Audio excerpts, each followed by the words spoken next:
we are challenged by the unexpected. Most of all, it's about beating your friends.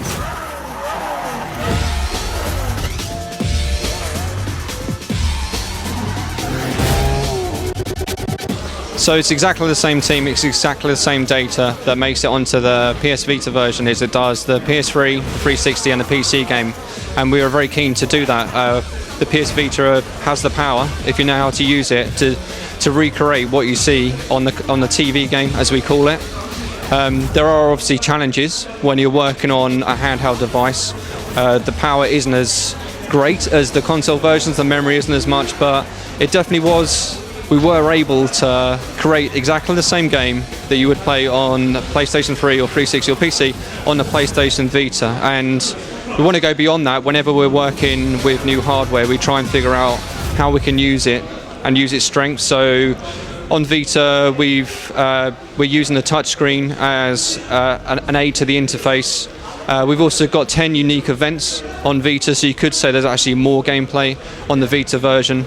And if you have the Vita and the PS3 version, then you'll benefit from shared speed point. Okay, so what we have a cloud save system which is linked to your Origin account, and it tracks how much speed points you've earned in the game. So whatever you're playing, whether it's single player, multiplayer, whether it's on PS Vita or PC, you're earning speed points, and these are totaled up to drive you up the most wanted list. It's the same most wanted list on PS3 and PS Vita, and moving up the most wanted list, gaining speed points in this way does unlock content. Now, if you played through completely the PS3 version and then you were to play the Vita version, we're not just going to say, here you go, you've done it all, there's nothing left to do, but we do recognise you've played it, and we give you access to the things you would have unlocked with those speed points. So you do get to take on the 10 most wanted cars if you've got enough speed points.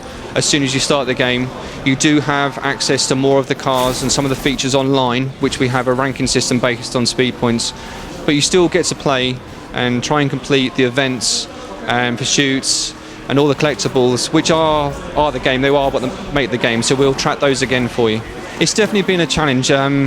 We've had to really push what we can do and rethink how to get this amazingly dense world streamed on a handheld device. You know, a lot of people thought it wouldn't be possible to stream a world as you're driving around it at 200 miles an hour, having that dense, having traffic, having the cars deform, having the handling that we expect from a Criterion game. Story mode, so if you're playing single player, there are 10 most wanted cars on the most wanted list that you're trying to acquire, and you actually need to get to 1 million points before you get access to the most wanted one car.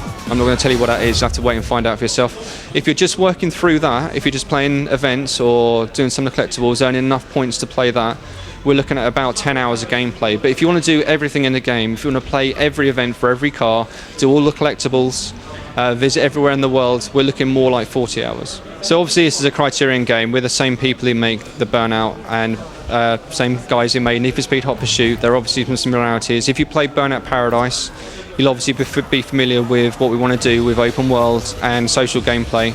So we make it really easy for you to play online with your friends.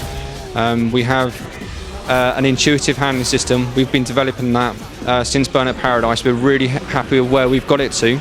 So we've obviously working with licensed cars this time, and we wanted to capture some of the differences of weight, performance that these cars have. So that's actually pushing what we had in Burnout forward, but we wanted to keep the sense of being able to drive these cars the way that you wanted to, and that's something that Burnout always allowed us to do, to drive really, really fast. I know some games have offered both at the same time. We were looking into that. I can't confirm that we are going to do that